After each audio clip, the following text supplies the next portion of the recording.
This is Natural Powerlifting Radio. Deadlifts, chicken nuggets, video games. This is Check My Total, a powerlifting podcast with Timothy Payne and Andrew Hinson. If time is infinite, then water's the ultimate winner. Ladies and gentlemen, welcome to the Check My Total podcast. In this podcast, we got T-Payne and Kenneth Moody from some of the past podcasts. And this episode, we're going to kind of give a review of Avengers Endgame. And so there's going to be major spoilers in this podcast for the Avengers Endgame if you haven't seen the movie. So we're going to basically talk about everything that happened and kind of give a review of what we think and thoughts about that. But yeah, we'll kind of see where that goes and maybe talk about some other stuff. But I just got back from my honeymoon, so I've been a husband for a week, I guess. Kenneth, still talking stuff over. Oh yeah, I don't know how much y'all could hear out there. Well, man, 1 week. What you think? Marriage is pretty fun. It's pretty fun. I mean, not a whole lot's really changed, but at the same time, a lot's changed. Yeah? Yeah, I mean, now she just kind of lives with me, and it's pretty nice. But I'm still trying to get the apartment organized. I got boxes and just random crap laying in the floor. So I still got to clean up this house. But we're getting there. Gatlinburg was pretty fun, though. Went to a bunch of good restaurants. Have y'all ever eaten at a place called Calhoun's? I have not. Good. It's like a barbecue joint. They got some great ribs. Yeah, I saw you post Becca's first time eating ribs. I know. I can't believe he's gone that far without eating ribs. How you been alive 23 years and you've never eaten ribs? In the South.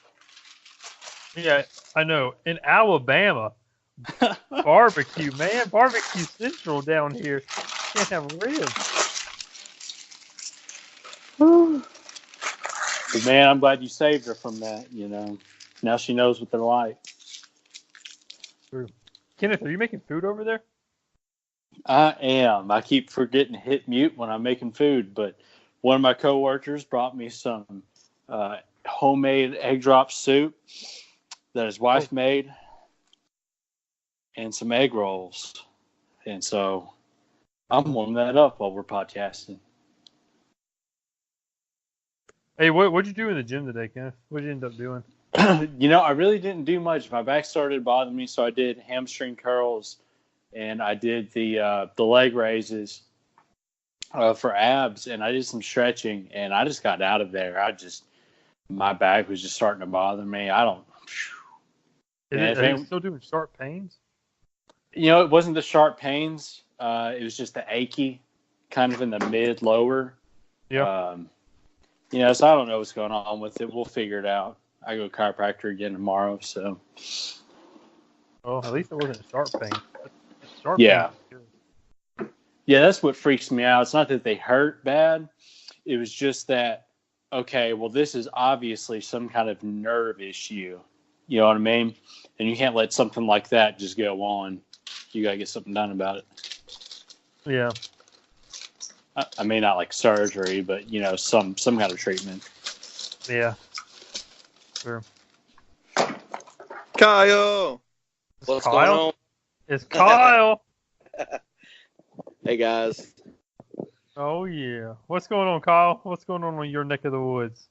Not much. I heard there was going to be some good discussion tonight, so Timmy invited me to jump on board with this about theorizing and speculation and all. So. Oh, yeah. We're going to be talking all sorts of stuff. And for our Check My Total listeners, I don't think we've had Kyle on before, but anyways, he's my brother-in-law. So welcome to Check My Total. Oh, is that Kyle? Yeah. Yep, Timmy's brother-in-law. That's how I'm known. When people meet me, they ask, "Are you Timmy's brother-in-law?" And I have to say yes. So every time. Check my total behind the scenes. He's the guy that does our intro. Yep, I'm the intro outro voice. Man, He's famous. what a legend. Wait. So technically, I've been on the podcast, but not part of the discussion. Yeah, he's been on the podcast for every episode.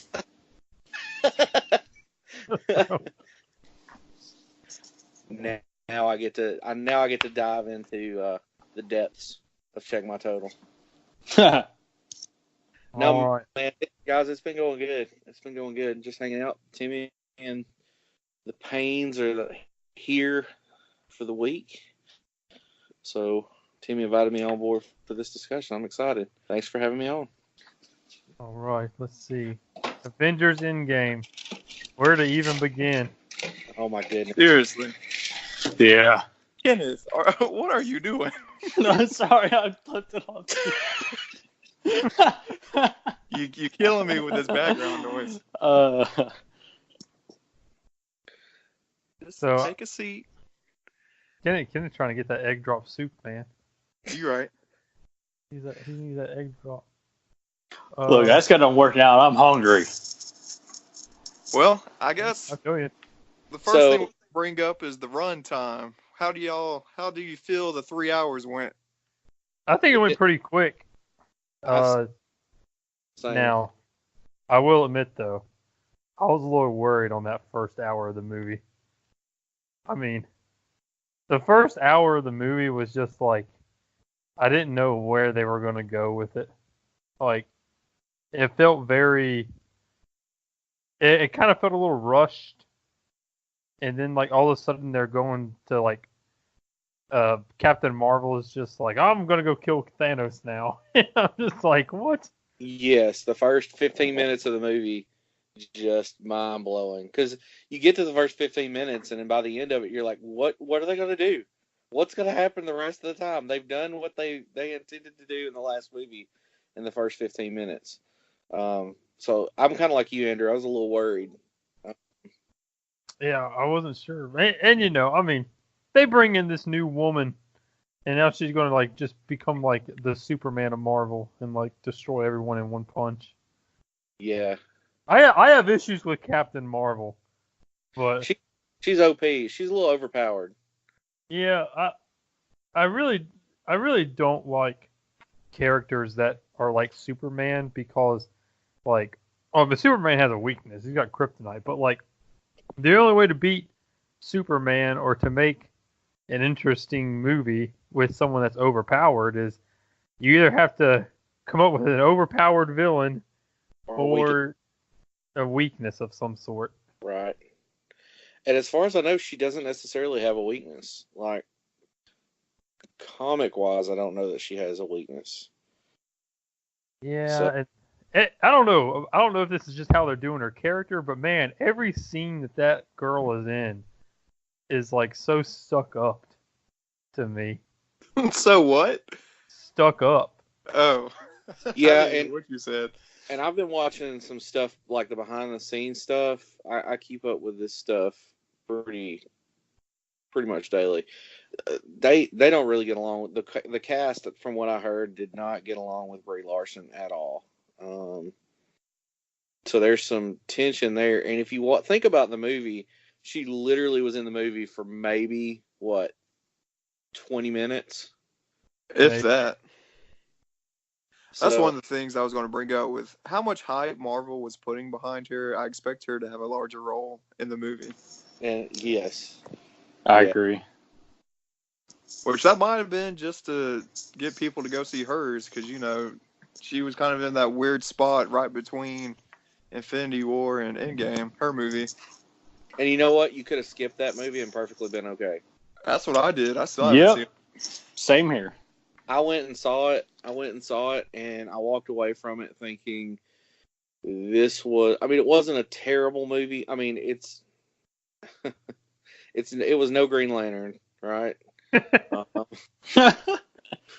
But it wasn't a great, just phenomenal, over the top movie. it was very much it had a political message to it, so it really kind of fell flat in some ways.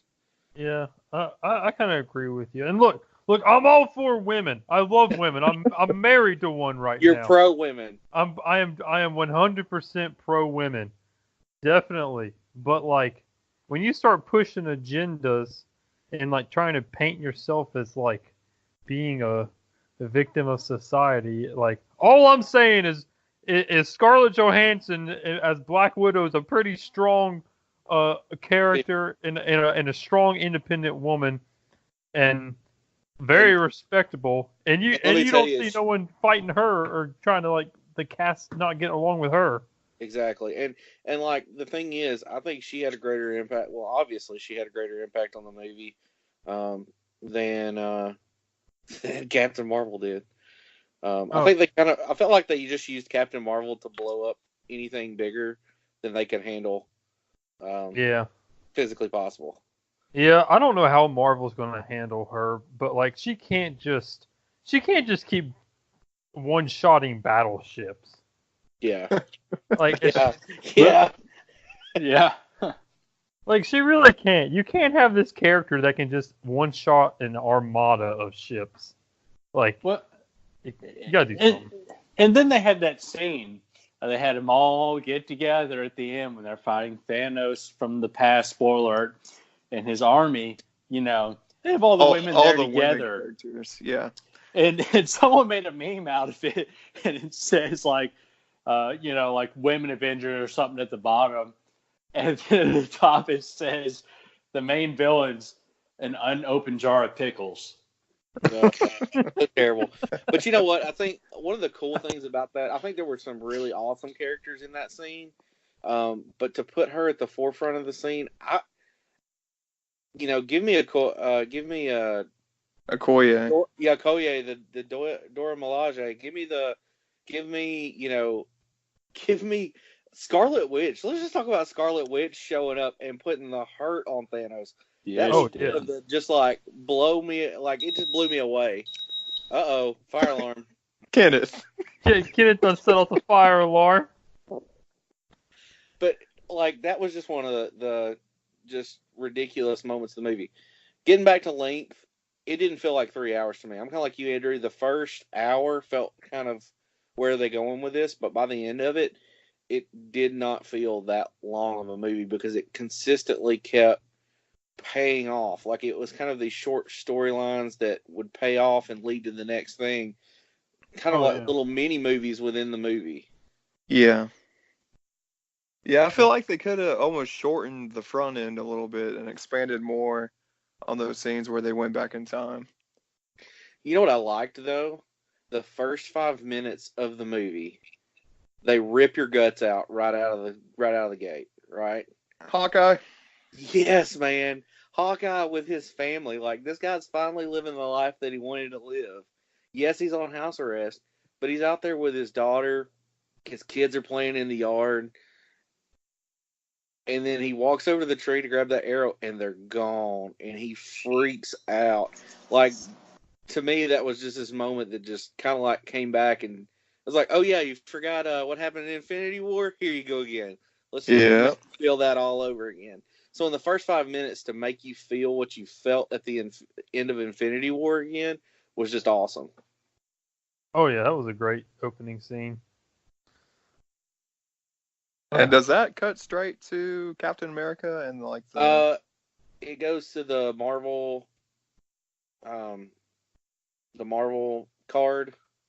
Oh yeah. Intro card, and then it goes to Stark on the that's right. The Benatar. Benatar, there you go. For everybody listening, all of us have only seen this movie one time. So. Yeah, we've only seen it once. Because I'll be honest, I'm too cheap to go see it again. It costs too much money for me. Hey, Kyle and I are trying to talk our family to go see it this week. So my plan is to try to see it 3 times before it's out of theaters. Oh wow. Yeah, if I can see it in 3D at least once, I want to see it in 3D because there's some scenes I think it would really pay off. That's true. I haven't been to a 3D movie in probably 10 years. So like the last thing I know of 3D is like some crappy Bugs Life thing. So like I don't even know what 3D looks like anymore. That was like 15 years ago. Oh well, Yeah. But Kyle and I Avatar. saw Into the Spider-Verse, and that was awesome in 3D. Oh man, that was a phenomenal movie in 3D. But you saw Avatar, Kenneth? Yeah, last one I saw, I think it was either Avatar or some Marvel movie. I bet you can't remember which Avatar one. was really cool. Yeah, it was. It's about to get beat too. that's Endgame's right. about to come through and take the top spot. That's right. I mean, to already be number 2 after 1 week, they're probably going to crush that thing. Oh yeah. But Avatar is one of those movies that has some political connotations to it from what I've read online. I don't know if y'all have heard of that. Yeah, it's very much a conservation, love the earth. I had heard it was a play on the kind of basically the eradication of the Native Americans. Oh yeah. I could see that. I could definitely see. For a movie that's number 1 of all time, I don't remember nothing about. I couldn't tell you one character in that movie besides I saw a video. blue lizards or whatever they are. I saw a video a couple weeks ago where these guys went out on a boardwalk in California, and they were like putting a $20 bet out there to people, and they were like, "Okay, we're gonna give you some practice questions. Like, name a character in Star Wars, name a character in Avengers," and then they said, "Name a character in Avatar, the top grossing movie of all time." Nobody can answer it. Nobody. I can't even think of a name. Yeah, but I think it'll be. I can't either. Be dethroned. I think it'll be dethroned Me too. within the week. They probably keep this thing in theaters till Christmas. Oh, they'll milk it. They'll milk it. They will milk it up until Far From Home comes out. I don't know when Infinity War came out, but I feel like it was pretty close to Christmas, and it was still in theaters. Infinity War. It came out about the same time. Yeah, it came out 1 year prior. So it came out in May. Okay. Prior year.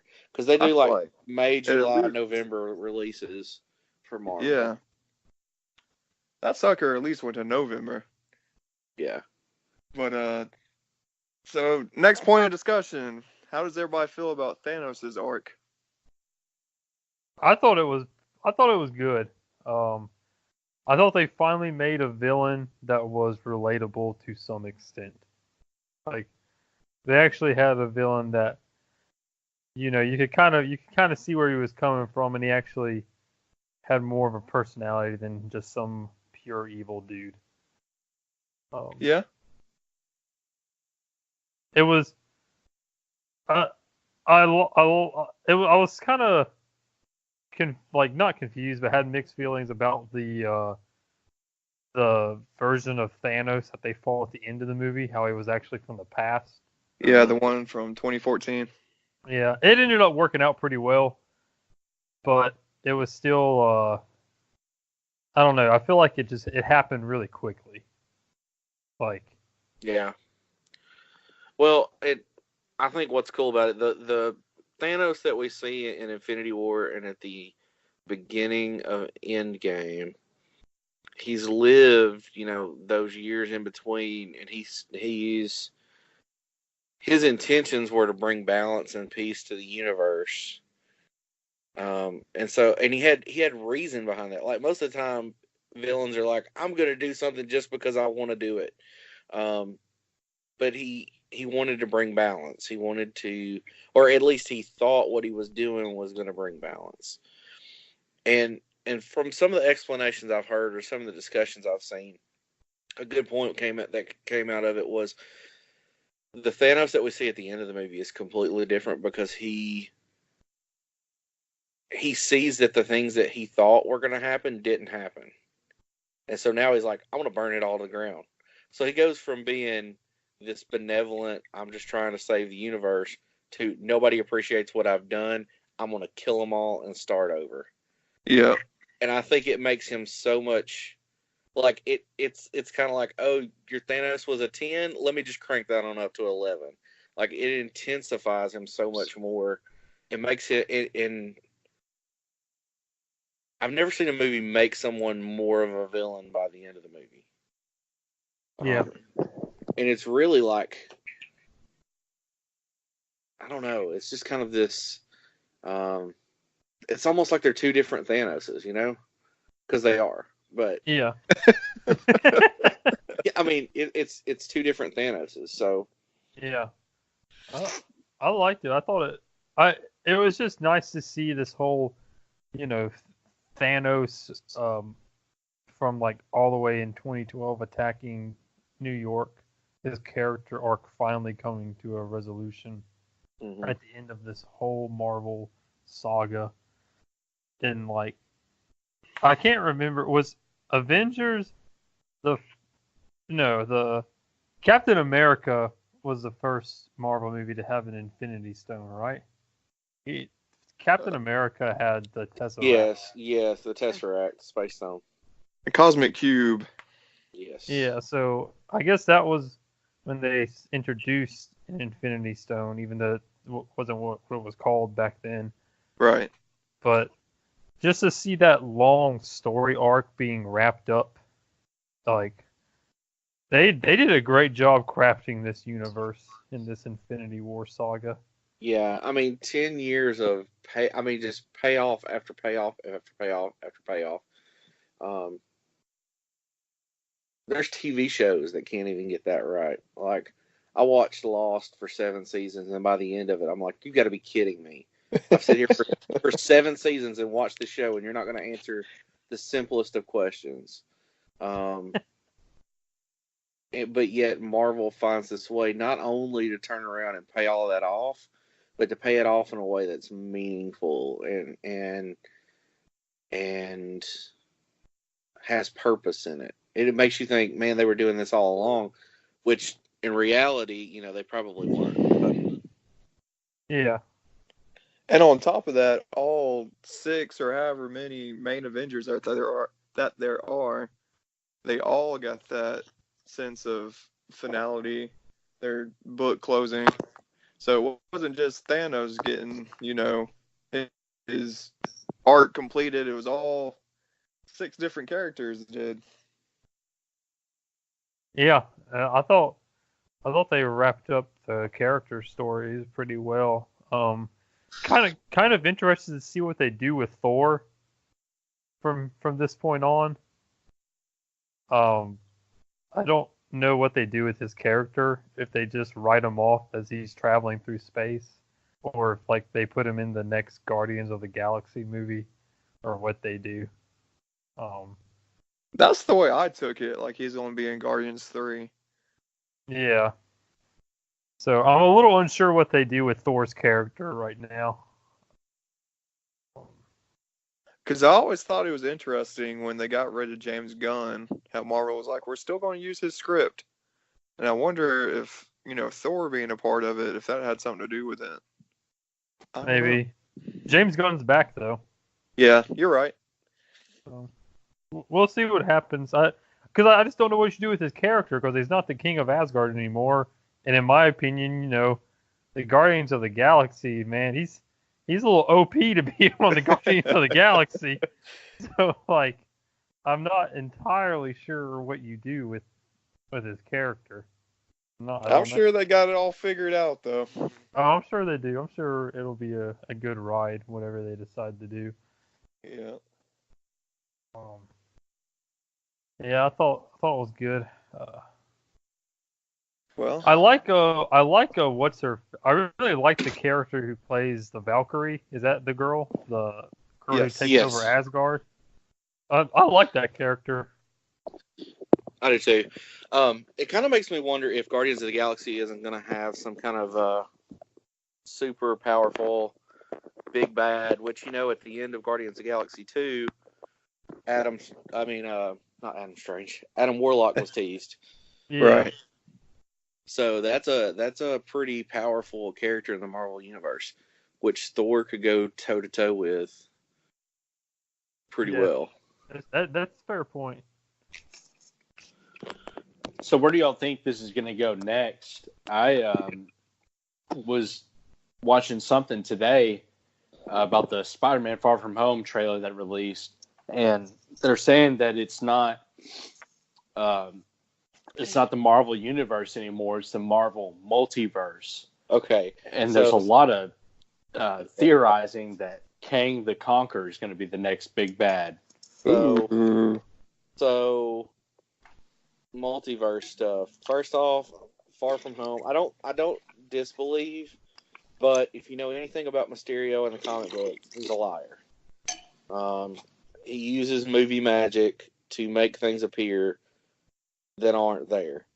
And I didn't see a clear antagonist in the trailer. Have you guys all seen the trailer yet? Yeah. Yeah. Mm-hmm. Okay, so so in the trailer there wasn't a clear bad guy. You just have these elemental type things. And we know how Marvel does, right? If you've ever watched the trailers, they make you think one thing in the trailer and then it's something completely different once you get to the movies.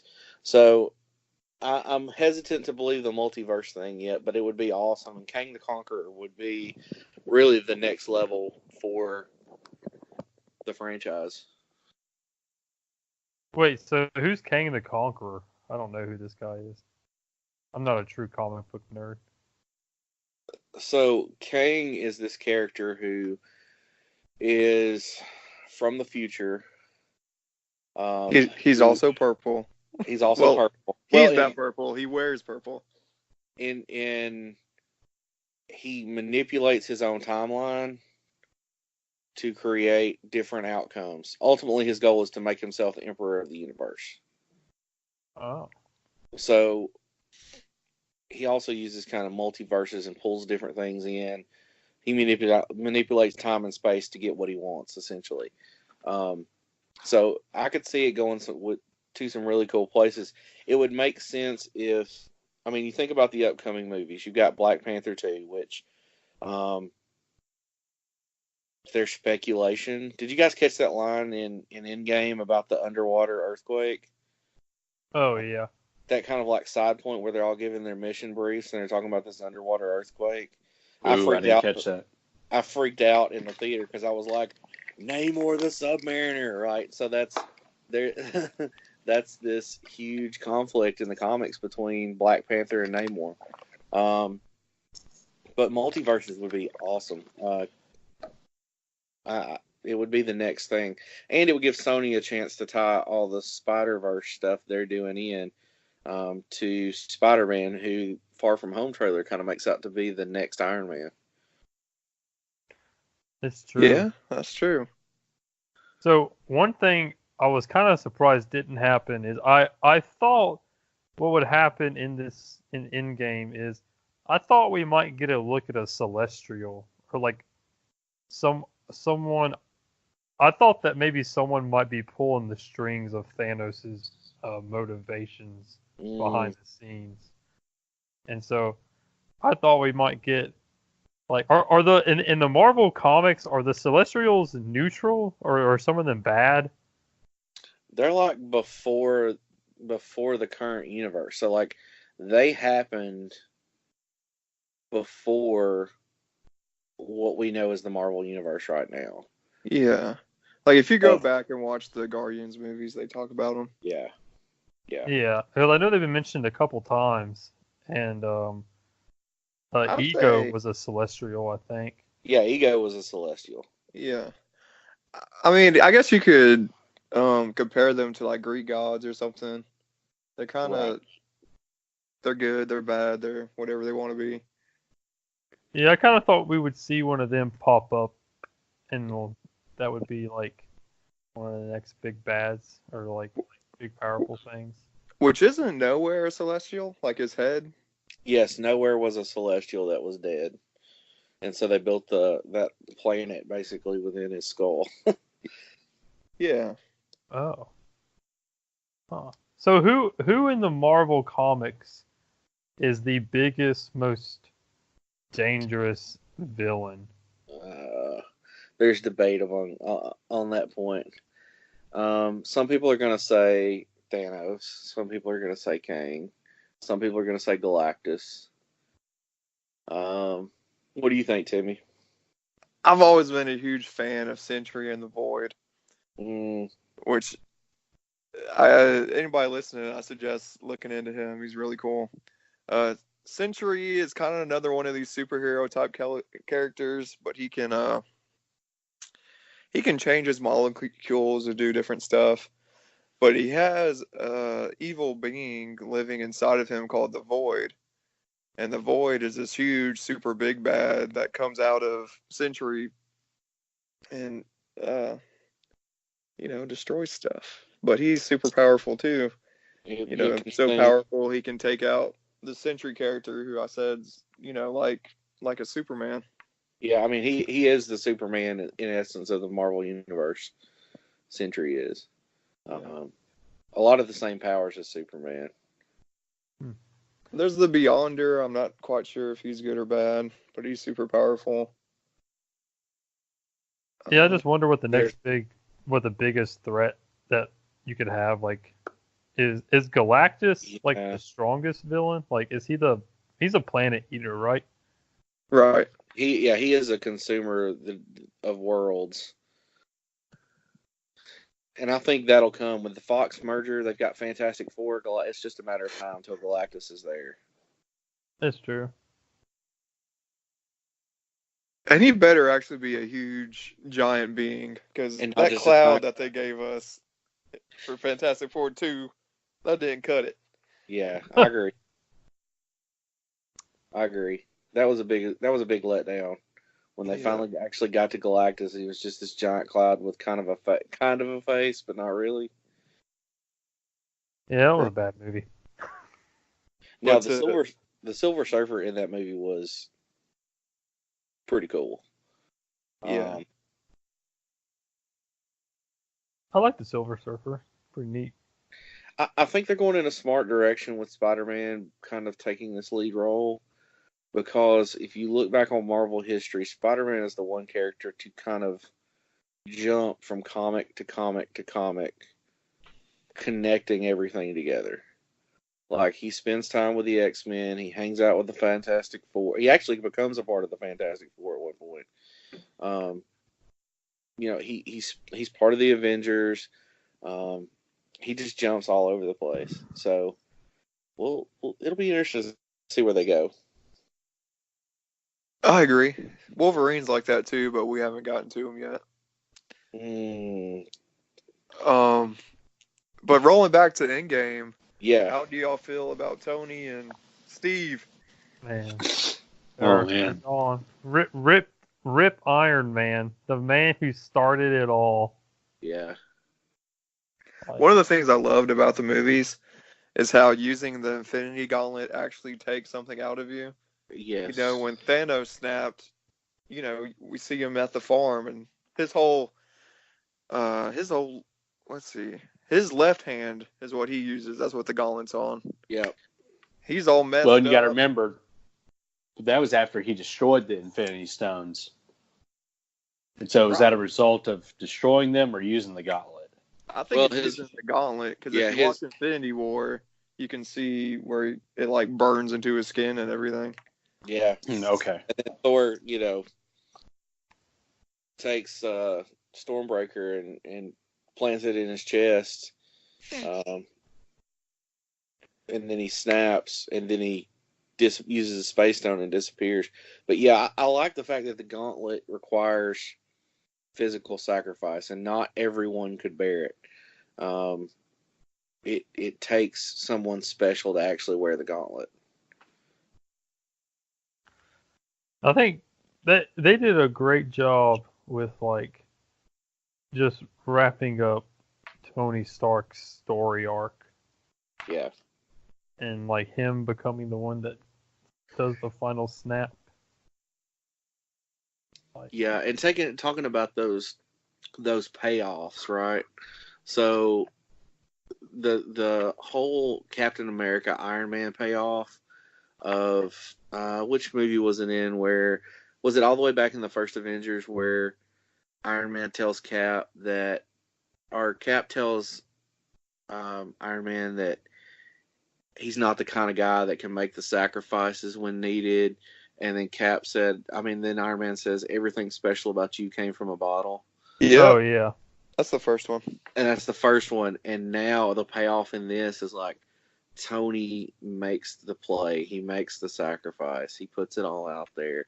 And then we see in the moment that literally I jumped out of my seat a little bit was Thor is about to get taken out, right? Uh-huh. We just see Mjolnir come up off the ground, and I freaked out because I knew what was happening. Yep. And it's Cap holding Mjolnir in one of the coolest fight sequences of the entire franchise. Probably the coolest fight sequence of the entire franchise. Yeah. It was amazing. Like that moment was so just groundbreaking. Yeah. That, and then Tony's turnaround of Thanos saying, "I am inevitable," and he snaps and nothing happens. Oh, And Tony comes That back. was great. I am Iron Man, and makes the sacrifice. Man, cold chills thinking about it, because it's just a roller coaster, man. I was watching some stuff on YouTube, and that line, the Iron Man line, they came up with that like the day of the shoot, because they tried a bunch of different things and nothing was working. And I don't know who decided that Tony or Robert Downey Jr. should say that, but that was like a day of decision for him to go, Really, yeah, I am Iron Man, and then do the snap. it was the perfect payoff. Oh yeah. And Well, and I go ahead. And we talked about this. Andrew and Kenneth and I, we all saw the movie together. We talked about, the cinematic universe started with that phrase, and then it ended with that phrase. And then, that goes back to all your payoffs. yeah. Yeah. It was perfect. I mean, just and that daggum rock lifted from the freaking ground and came to Captain America. Like, good night. Yeah. He wielded that thing, started swinging it around. Yeah. And man, I think one of the coolest things is when he throws his shield and then throws Mjolnir against his shield. Yes. And makes the blast Shockwave or whatever from it. But so good. Yeah, and then I mean, Thanos really shows his power, and he destroys Cap's shield, the vibranium shield that's not supposed to be able to be destroyed, that can withstand pretty much anything. Mm-hmm. And it's like, you go back to Age of Ultron, where Scarlet Witch puts that,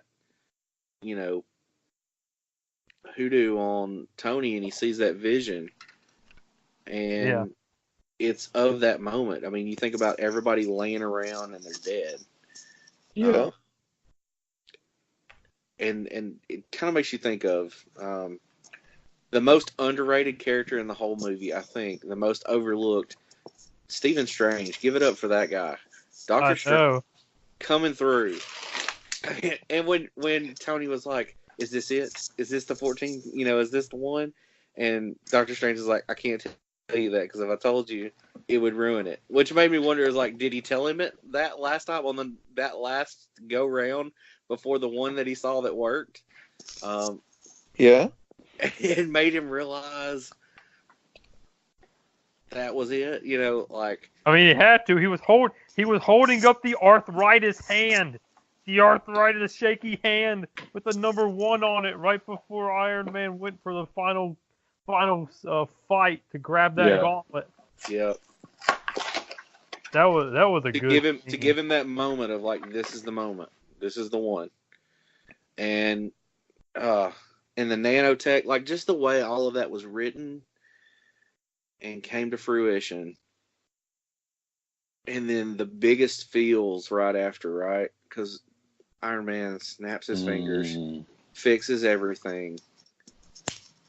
Then you see all of Thanos' people falling, and who's the first person that comes to him? It's like Spider-Man.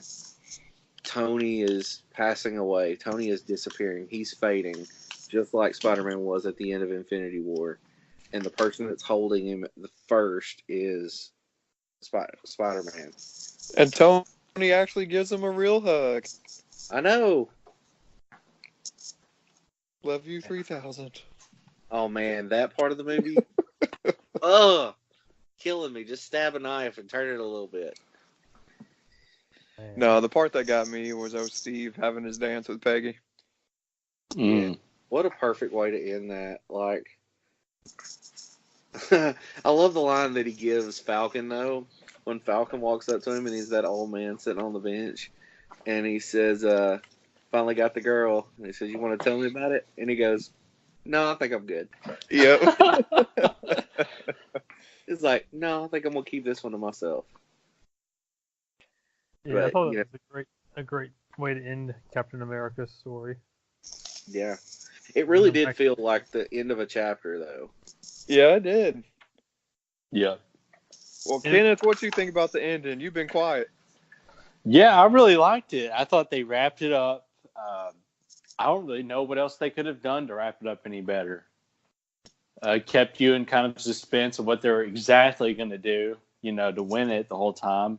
But it ended up happening, and, Tony makes the ultimate sacrifice, and you see Cap get what he wants, in the end. And I thought they really wrote them out of the story just perfect. Yeah, and another thing is at that funeral with Tony, that blonde kid from Iron Man 3 was there. Oh yeah, he was grown up, but he was there. Yeah, it took me a second to realize who that kid was. I was like, okay, I know these people. I know, who is that kid? Like, in this somber moment, but then it kind of clicked. Yeah, who that was going to be, or who that was. Yeah, that's the same actor. He's just not a kid anymore. And then the porch scene with Jon Favreau and the daughter. Yeah, the cheeseburgers. Morgan. Yeah, the cheeseburgers. That's like, the saddest part. She's like, I want a cheeseburger, and he goes, your dad likes cheeseburgers. Tearjerker. And that's like goes all the way back to Iron Man, right? He got out of the cave, they found him, they saved him. The moment that changed his life, and he comes back, the first thing he wants is cheeseburgers. Now, granted, that was a Robert Downey Jr. life thing, because that was the first thing he did when he got out of rehab. But also, Burger King had a little bit of a tie-in on that first Iron Man movie. Yep. So, but man. Now, I wonder, because I wonder what the next phase of the Marvel Universe will be. We've talked about it some, but I also wonder, like, you think it's going to be as good as this whole Infinity War saga chapter, or like do you think this is the peak of superhero movies? What we've seen now? Do you think it's going to get way better? I think it will get, if not better, at least the same feeling, because, like we've talked about, they did close the chapter on all the first characters, so we're getting brand new characters. Now, if they were trying to do a whole nother huge big bad, phase 4, 5, 6, and it was all the same people, then it'd probably get stale. But since it's new characters, I think that gives you all kinds of different kind of dynamics and ways you could take stuff. I mean that's true. I wonder if we'll ever get characters that will be as iconic as like Iron Man or Captain America. Well, I mean, Thor's super iconic. I think we will in time. You think about it took, in the comic series itself, in the run of Marvel Comics, there have been characters just as iconic. In fact, Iron Man was not, he was prevalent in the comics, but he was not as popular in the comics for a long time. Tony was kind of this, honestly, was an alcoholic who was that billionaire playboy, right? And a lot of people didn't care for Iron Man in most of his run. But yet the movie transformed who Iron Man was and made him this popular character. I think we'll see that. Like Sam Wilson as Captain America, I'm excited for it because it's going to be a new opportunity to tell different stories. Yeah. And I think in time, these characters can become as beloved and iconic as Robert Downey Jr. and Chris Evans and Chris Hemsworth, you know?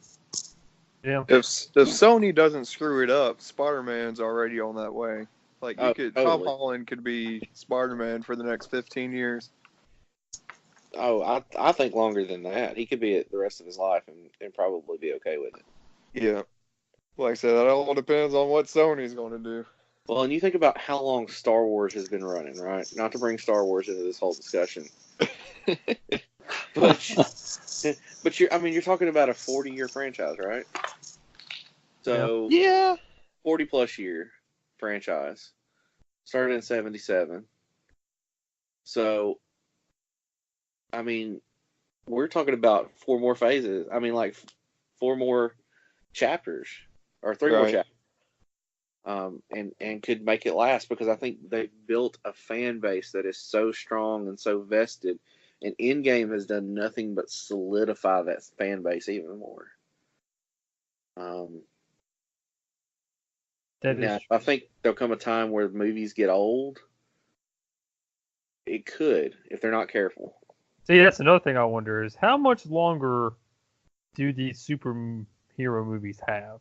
Like, I mean, I still think they got a long time, but like, how many more can you make before people are just like, all right, I'm kind of done.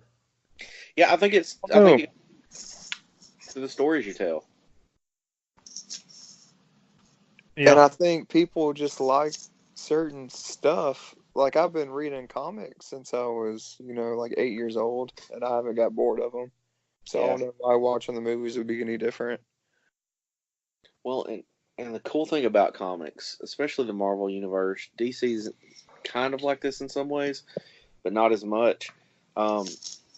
Every comic has its own flavor. It's kind of got its own spin to it. Fantastic Four is very much about family. Like it's very focused on family. X-Men is about how we treat each other as people. Iron Man is very much, it's Deus Ex Machina. It's like the man or the machine. Like how do we operate on a day-to-day basis? Captain America is about integrity and doing the right thing in the American way. And so it's kind of like the difference between Avengers and Guardians of the Galaxy. Guardians of the Galaxy is a lot more lighthearted, a lot more fun. I think they'll find ways to keep kind of telling these stories, and each to do them in their own flavor. Hopefully, it won't get boring or stale. Yeah, I'm interested to see what they do. I hope they keep it going, and my only concern is I just hope that Marvel doesn't try and get too political with their movies. True that. Like, let's just keep it comic books, and let's just keep it good, hearty movies. Because what scares me about that is that the comic books the past 5 years have gotten kind of political too. I agree. So, Yeah. I don't know. We'll just have to strap in and see. What I hope happens is they sacrifice Captain Marvel to the Soul Stone to get Natasha back, and then they bring mutants in, and Kamala Khan becomes Captain Marvel because she's a much better Captain Marvel. True that. That's all I'm saying is just keep the political crap out, because if you start pushing agendas and try and make every scene of your movie political, I'll stop watching. And that's what I like about Black Panther is it had the opportunity to be political, but it wasn't necessarily political. Yeah. Like, it was, hey, instead of pushing an agenda, it's like, look at what could be. Look at what there could be out there. And that gave a lot of people hope and inspired a lot of people. And that was cool to watch. I think that's different than you have to be okay with this, and this, and we're better, and here's why we're better. Okay, that's not what that movie was saying. It was kind of saying, here's what could be. to kind of inspire that hope. Yeah. Black Panther's cool. Oh, way cool. I was surprised his role wasn't bigger in Endgame either. Yeah, it's hard to balance all these superheroes. That's true. True. And they'll have their moment because that's all the new breed. Yep. Oh, yeah. So. But hey, just like Avengers Endgame, I think it's time to close the book on this podcast. Yeah. So on a scale of 1 to 10, Kyle, what do you rate the Avengers Endgame? I think you guys probably can guess. It's a 10 on mine. It's the pinnacle. End of 10 years, 10 years of Marvel, it gets a 10 for me. All right. Kenneth, what you give it? I'd give it a 10. All right. Timmy? I'm going to go 9.5. Oh! Just because I like Infinity War better. I'm all about Really? that, man. Yeah. Real? Timmy likes the movie that ends with everybody heartbroken. Yeah, pretty much. Yeah, I actually like Endgame better than Infinity War, but oh wait, one thing I do got to bring up. I got mixed feelings about the Hulk. I love him, Professor Hulk. I do too. Yeah, it's kind of cool. I got mixed feelings. Where's the rage? I need the rage.